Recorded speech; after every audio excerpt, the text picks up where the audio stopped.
$100 in 4 hours driving Uber X? Nah, that cannot be done, homie. Can it really not be done? I'm here to tell you that it can, if you use the right strategies. Stay tuned to find out.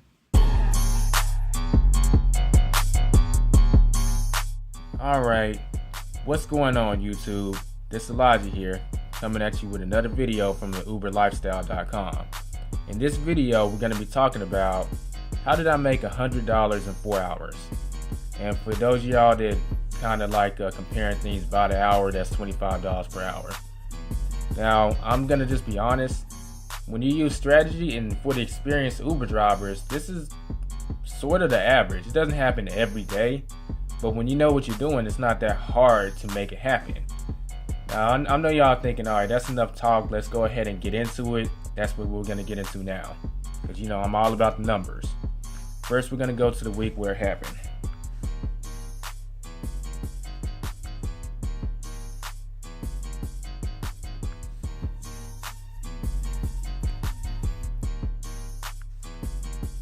All right, as you can see, look at the total amount earned that day,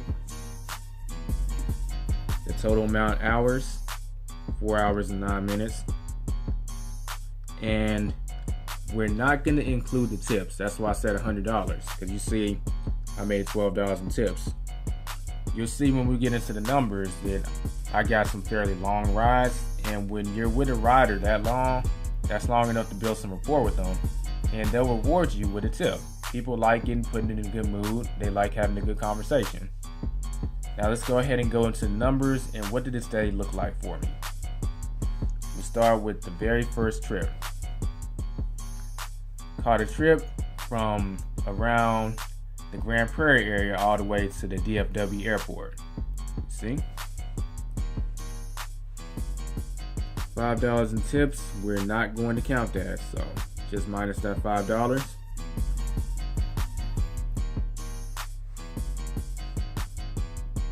Next, when I get to the airport, I immediately get a request. Because remember, Uber made that update where if you get to the airport and the request is going at the same time you end the trip, the request goes to you because you get put at the top of the query.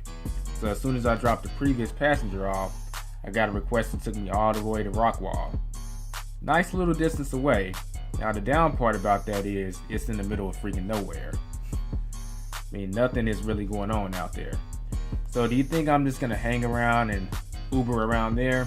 Hell to the no. It's time to head back to a populated area. Now y'all might be saying, okay, that's just straight up lucky up until that point. And you know what? You could say that. I could have used the destination filter to get to the airport and the result would have still been the same, but let's go ahead and keep going. Next, like I said, I didn't just stick around there in Uber. I started heading back to the city. Here's where the strategy and that destination filter kicks in. Now, you put that filter about an hour towards your destination, towards that direction. Okay? That way you can get a request going that general direction. So on my way back, I snatched another airport request going to Dallas Love Field Airport. As you see, it took me from the edge of the map all the way to Dallas Love Field. Look at the numbers. We're not going to count the tip. You know, we were in the car for a while. We had a good conversation about what he did for a living. A few of my stories of the Uber driver. He felt rewarded, or he wanted to reward me with a tip. Now when I get to the airport, and guess what? What I told you about as far as that you might get a request, that's what it is. It's a might. I didn't get an immediate request, and that's cool. Because you know why? I keep up with events in my area, regardless of if Uber posted or not. And guess what? There's a ball game going on that Tuesday. So I know about an hour to 90 minutes before the game, people are going to be heading there. So what do I want to do?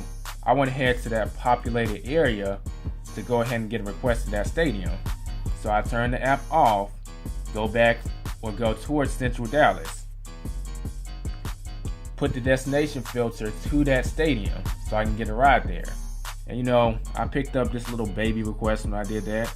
I call this baby request because this is the minimum amount of ride it's going to get a driver. Regardless of how far they go, it has to give you this. So, you know, that's nothing.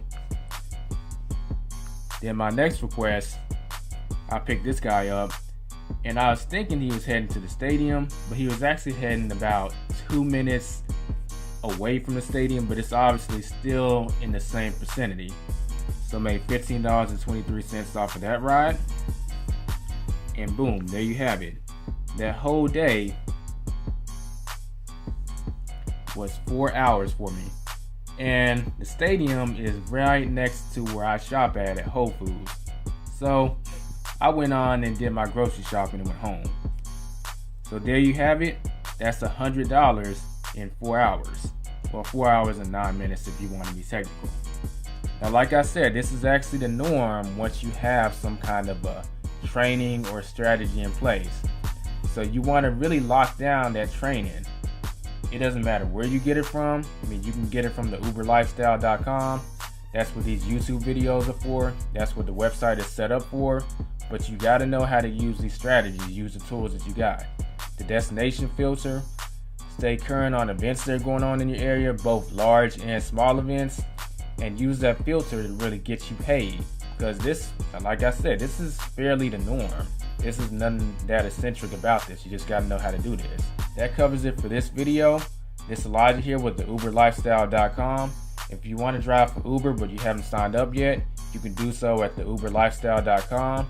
There's cash guarantees and bonuses waiting for you, and you can use all the resources both on the website and from these videos to be successful as a rideshare driver. This is Elijah. You got any questions, leave them below. Peace out.